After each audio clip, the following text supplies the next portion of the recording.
پاکستان کو اس صورتحال سے ملنے والی 5ویں کامیابی امریکہ اور مغربی ممالک کے پاکستان کے ساتھ رویے سے متعلق ہے۔ ایک عرصے سے امریکہ اور مغربی ممالک نے پاکستان کو افغانستان کے ساتھ کلب کر دیا تھا اور بھارت کو الگ سے ڈیل کرنا شروع کر دیا تھا، مگر اس جنگ کے دوران مسلسل یہ تاثر ابھرا کہ پاکستان اور بھارت دوبارہ کلب ہو گئے ہیں، اور اس کے بعد ایران جنگ میں تو بھارت تنہا نظر آیا اور پاکستان پیس پروسیس کو لیڈ کر رہا ہے۔ اور جہاں گزشتہ 1 سال کے دوران مودی حکومت اس کام میں لگی رہی کہ بھارتی عوام کے سامنے کسی بھی طرح سے آپریشن سندور کو کامیاب دکھائے، تو وہیں بھارتی فوج، صحافت اور سیاست سے تعلق رکھنے والے متعدد شخصیات نے ہی مودی حکومت کا بھانڈا پھوڑ دیا۔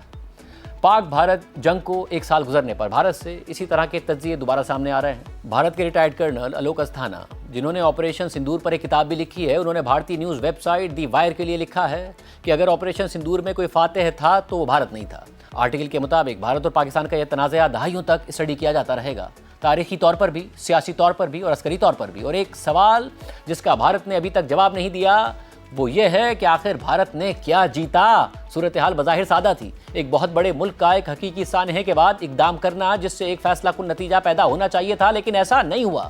خاص طور پر فضائی جنگ میں ایسا بالکل نہیں ہوا۔ پاکستان جیسی نسبتاً کمزور روایتی طاقت نے کیسے ایک بڑے اور بہتر مسلح دشمن کا مؤثر مقابلہ کر لیا، اور کیوں بھارت کی یہ برتری عملی طور پر ثابت نہ ہو سکی، اور کیوں اس جنگ کا کوئی مستقل سیاسی نتیجہ نہ نکل سکا؟ اس کا جواب 2 متوازی عوامل میں ہے۔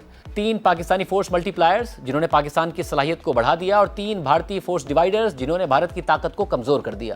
دونوں کا ایماندارانہ تجزیہ ضروری ہے، جو کہ بھارت کا سرکاری بیانیہ ابھی تک پیش کرنے سے گریز کر رہا ہے۔ ریٹائرڈ بھارتی کرنل الوک استھانا مزید لکھتے ہیں کہ پاکستان کی سائٹ سے 3 چیزیں نمایاں تھیں۔ پہلی چیز منتخب صلاحیتوں کی ترقی، یعنی مکمل ماڈرنائزیشن کے بجائے پاکستان نے ان شعبوں میں سرمایہ کاری کی جہاں بھارت کمزور تھا، جیسے ایئر ڈیفنس، الیکٹرانک وارفیئر اور بیونڈ ویژول رینج انگیجمنٹ۔ دوسری چیز بہتر انٹیگریشن تھی، یعنی کمانڈ سسٹم کی بہتر تقسیم، سینسر فیوژن نیٹ ورکس اور ملٹی لیئرڈ دفاعی نظام نے ایسے مجموعی اثرات پیدا کر دیے جنہوں نے انفرادی ہتھیاروں کی طاقت مزید بڑھا دی۔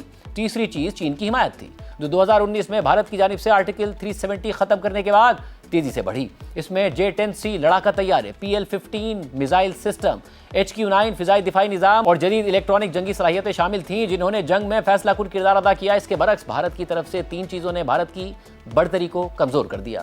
کمانڈ کی حد سے زیادہ مرکزیت نے اہم مواقع پر فیصلہ سازی کو سست کر دیا۔